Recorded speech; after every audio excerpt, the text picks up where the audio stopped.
between age 15 and 24. I did not know that until July the 1st, 2003. I lost my son to suicide. Lost our son to suicide. Did not know that. The third leading cause of death. Bruce didn't know that until he lost his brother to suicide.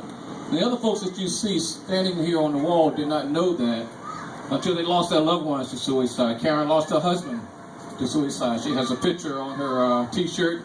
It's her husband who passed away to suicide. She was downstairs, he was upstairs when all of that happened. She was upstairs, he was downstairs when all of that happened. Both upstairs. Oh my goodness, that's worse. Both were upstairs when all of that happened. Kristen didn't know about that statistic until she lost her fiance just a few years ago. How many years? 2001. 3.5 years ago, Kristen lost her fiance, somebody she was in love with, looking forward to a future with. She didn't know that until she lost her fiance to suicide. And there are others. There are other folks. My daughter, right here, Courtney, my other daughter, Theresa, she's here. They lost their brother. They're my daughters, so they lost their brother to suicide.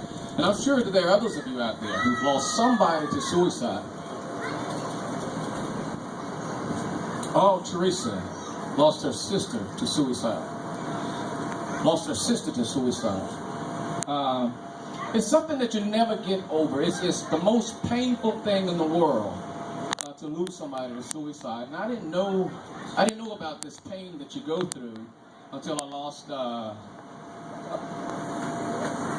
Oh my goodness! You see, Easy lost his sister-in-law to suicide.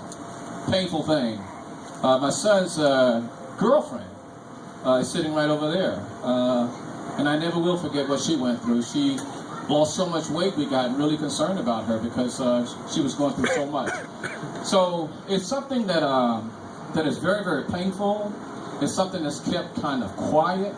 It happens a lot of times you don't know anything about it. And so when it happened to us, and after we got, kind of back on our feet a little bit, we joined up with this organization called the National Organization for People of Color Against Suicide.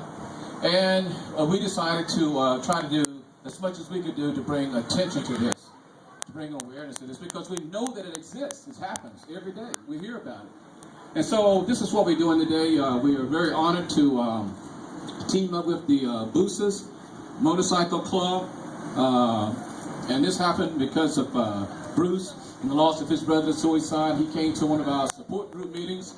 This is where a lot of us met, support group meetings, because we need somebody's arms around us. We need some strength from somewhere. So a lot of us met in these suicide support group meetings. That's how we met Bruce. And so he connected us to the Boosters organization, and we are so thankful to them for taking on this cause. This is the third year that we've done this motorcycle ride. The first year, I never will forget, there were motorcycles lined up, so many motorcycles lined up. And then last year, the same thing. This year, this is actually the rain date for what should have happened yesterday. And we actually expected more folks yesterday than actually were in attendance the first year, which was phenomenal. But we know what happened yesterday. A big storm came through and threw our plans off. But we are still thankful to you who showed up and who are participating and supporting our cause today. So at this time, I want to turn the microphone over to my wife, who has a presentation to the Boosters Motorcycle Club, and she's going to do that right now. Thank you.